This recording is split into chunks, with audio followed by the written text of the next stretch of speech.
Welcome to the preview of our 3 collectors sale, which takes place on March 11th at 11 a.m. Yes, this is the exhibition. We're here and we'll walk through a little bit. This is the catalog for the sale. It's beautiful. You can see it here. If you still want a copy, we have a few left. We can send it to you. Just email us. Let's start talking about this piece right here. What's the story? So the interesting thing is that this piece has been in Europe since the 1920s in a Swedish collection, and since then has been recorded many times. It's been published, it's been in numerous exhibitions. There is a C14 test with a 35% probability that it dates from the 17th century, which is crazy, and a 65% probability that it dates a little bit later, but it's clearly an ancient piece. And of course it's from Mali. It's the Bamana culture, which is very famous, these big figures. This is in very good, unrestored, original condition. So this is also in this leg. What's the story with this guy? This is from one of the other of the 3 collectors, from Sven Berendt. This is Sven Berendt. The previous piece was Max Zacke. This is Sven Berendt. It's a beautiful Gandhara Buddha. Yeah, I mean, it's smoothly polished, dark polished, schist. dark gray schist. Yeah, it has these exceptional folds. It has these characteristic flowers here, which you find on several examples exactly like that. The features here are incredibly sharp and quite well preserved if you compare with a few other similar pieces. And I think this one almost appeared at Benin and Sotheby's sale. They didn't have enough time. They didn't have enough time to collect it exactly. They wanted it for this huge sale. So it's with us now. And what else do we have? Now what's the story here? Pre-Angkor, if I'm not mistaken. So this is 7th, 8th century. It is Merze. It's Merze, yes. And it's Pre-Angkor. So this is actually 1,300, 1,400 years old. And I mean, there's a lot of weather, and yes, of course, it's naturally, and there are breaks here and in other areas here, of course. But generally, the preservation is still quite spectacular. I would argue the same. And the subject, since you have the catalog with you, is it Harihara? Is it Vishnu? Aspire to Rama, and it was exhibited in the Museum der Völker. It was in the exhibition Gedächtnis der Steine, and of course there are close comparables in the museum in Phnom Penh, and in the Gime there's a very similar one, which is in the main hall. Beautiful. Gedächtnis der Steine, memory of the stones. What I also like about the Berendt collection is some of these simpler things, like these pots here. They're of course massive marble, but make no mistake, they have 100 or 150 years of age. They are beautiful with the surface and the polish. They are from India. And here's the counterparts in copper, like copper bronze. And then there is this beautiful inlaid basing here. I think what really sets apart the Berendt collection from the others is its cosmopolitan nature. Yes, absolutely. It's from many different cultures. But as you already said, Berendt was a Renaissance man, and he liked to live well, and so he had these objects of decorative nature in his setting in Salzburg, in his villa. But the thing is, many people today have these things here as modern pieces. You can buy them in every, Home Depot. But the thing is, these are old, and they are actually very hard to get if you want them.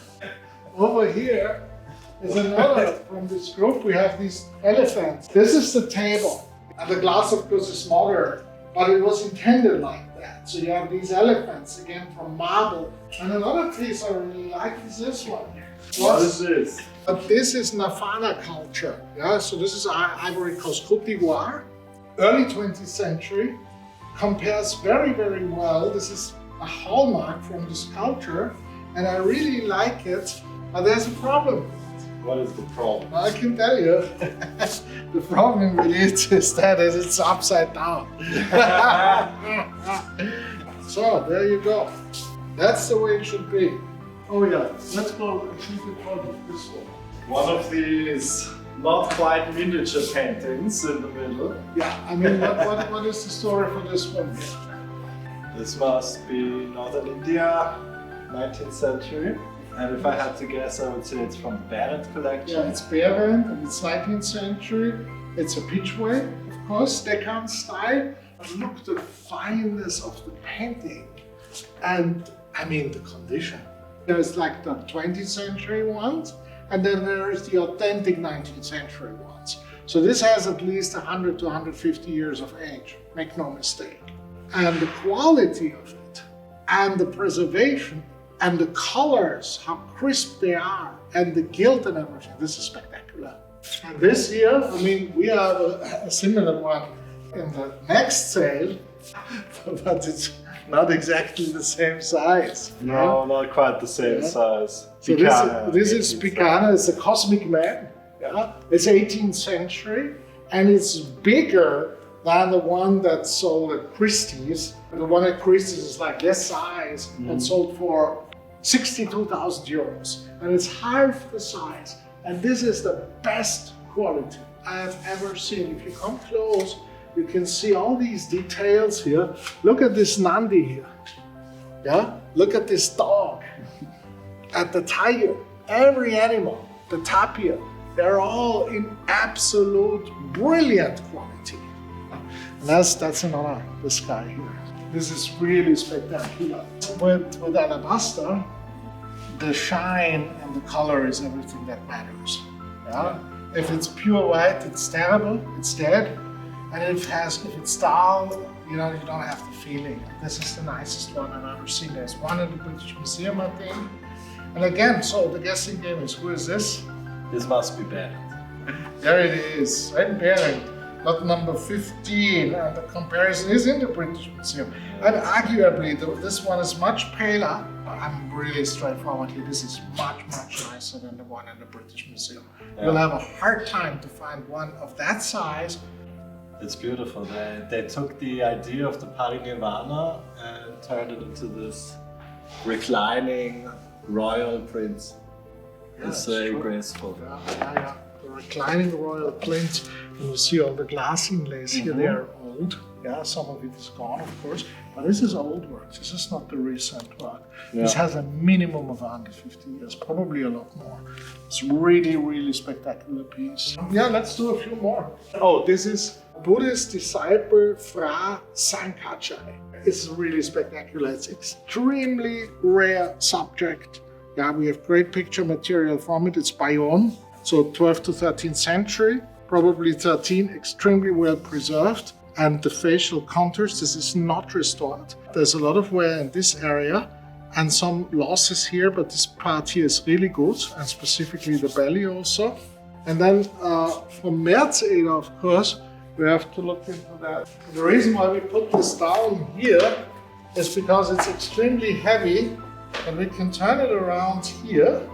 Yeah, there is a very nice image that shows it in Gerd Merzeder's apartment. And what is it? It's head of Avalokiteshvara. We can see that Amitabha very easily from the Amitabha Buddha in the crown. Yeah. And I mean, the size of the Amitabha is already a veritable figure. Yeah, it would be a separate figure if you cut it here. Yeah. I've seen that before, actually, and you're wondering, why is this Amitabha sitting in front of the rock? Yeah. Because the thing is, if you cut it here, you think it's an intentional sculpture. Exactly. And you have this incredibly beautiful face.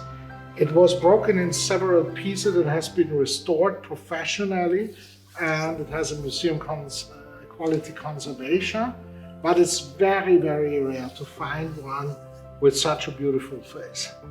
Here's also a very nice one from the Merzeder collection, because this is a bronze Buddha, Burma, and that's actually a very old one. They're incredibly difficult to find.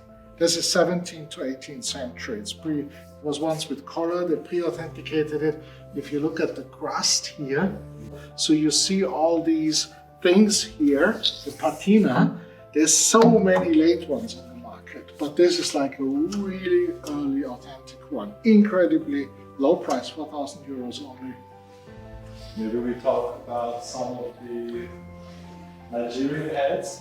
So, one of the cover pieces. Yes. So this is the Merceder Empire here. There's a few IKEA pieces, but this is the Merceder Empire. This is really crazy. You have this head here from Benin, and yeah, I think there's not much to say about it. I think the key with these Benin bronzes is when did they actually get out? Yeah. And this, there is written and certified proof that this head was already in Togo in Lomé in 1983. Yeah. The first decree from Nigeria about antiquities was set in motion in 1979 at the time by the military junta. So it was only a decree, not law. It became law in 1990 when it pivoted into a democracy. And this was already in 1983 in Lomé. This is very, very rare to find this in that level of documentation. It's been published many, many times. It's been in many exhibitions. There's a long list of what happened with it in the last 40 years, and now it's coming up. So say, almost incredible. The other one, also very nice, very different, with the silver inlays here, and then some smaller Benin objects. This one here, and of course here the leopard mask. Yeah. And that's here several of these masks from various cultures, all very well documented, all with strong provenance. There's no exception.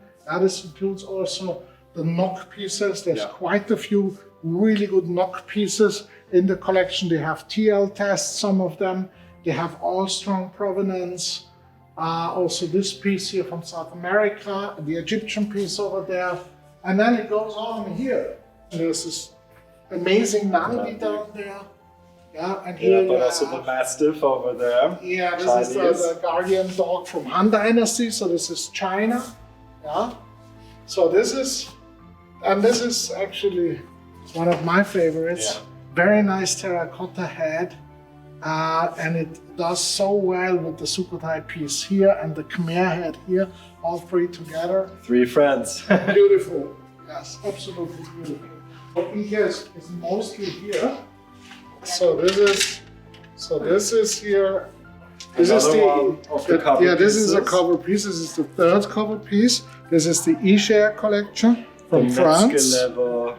Chittipati. Yeah, this is a Chittipati mala. And the quality is like Kanetsky. Yeah. They're all hand carved, and every skull is different. It's all like little ojime, and the quality is shocking. It's the best one I've ever seen in my life, and there's quite a few.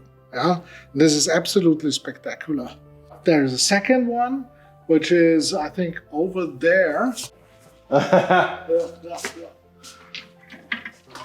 And then there is this one here, which is a bit bigger than the last one, and the customer already wrote to me and said, how can this have 4 meters?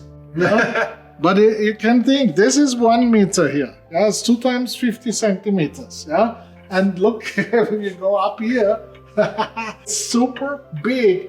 Every skull has 4 centimeters. Yeah. 3 to 4 centimeters for every skull. This is really like something Mahakala would wear. I doubt you have a chance to find one that is that big ever again. I would be really surprised. So this is really quite the story. This is a really good. Yeah, look at that. Yeah, this is massive bronze, gilt. It's an early piece with superb quality, and here the winged animal, super strong, very heavy, and look at the skulls here. It's all full of these small skulls. Yeah, the stones, the inlaid stones are gone. They could of course be replaced. Yeah, and look at the snakes here. Yeah, so this is also from Isher, and then we go back. And this is the great thing about the Isher collection, because there is so many nice skulls. Many of them have the tatslis in there, the original taklis in there. Yeah. And then you have these super big gao. Tsatsa, sorry. Look at this. Yeah. Yeah, I mean, this is. I mean, I think this is exactly the thing that inspired him the most as an artist. This is the mother of all gauze. Yeah. This is so big. Look at the crossed vajra, and this is not a late piece. Yeah, No. This has 150 years minimum, probably more. The quality of the incision work is so detailed. The stones are really nice. Look at these big gauze. This one is even crazier. This is my favorite here. Wow, this weighs just 2 kilos at least, I would say. Yeah, check the description. And when you open it, if you can, look at that. Wow. This is really spectacular. And it's these huge gauze, yeah, that are so rare to find. Yeah, these gauze cost nothing, and you have more gauze here. They're all different. You have beautiful. The Damaro here with the silver filigree. Damaro is good. You have all these fantastic books here, yeah, with great painting work, and you have here the earrings, which are so hard to find, with good turquoises. Yeah, there's one here, and then there's earrings here also. So this is one of the best collections. It's not a big collection, but it's extremely rare to find. There's more gauze here. Look at that. It's crazy, and all the big ones, this one, and then look at that, which comes with the necklace, yeah. And then this is another thing. You have the printing blocks and the molds. And you have 1, 2, 3, 4 blocks, and then you have a whole set of these. Yeah. Look at that. And these we've already had in the hot sale last year. Yeah. We put them at 300 euros, and they sold for, I think, 8,000, and it was half the number only. Yeah. So, but that's another story. We'll see what happens here. There is more material also in other cabinets, but this is the Isher collection, and it is absolutely spectacular.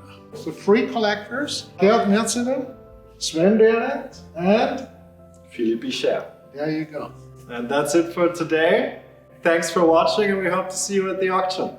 Yes, on March 11 11 a.m. at 11 a.m. Good luck in bidding.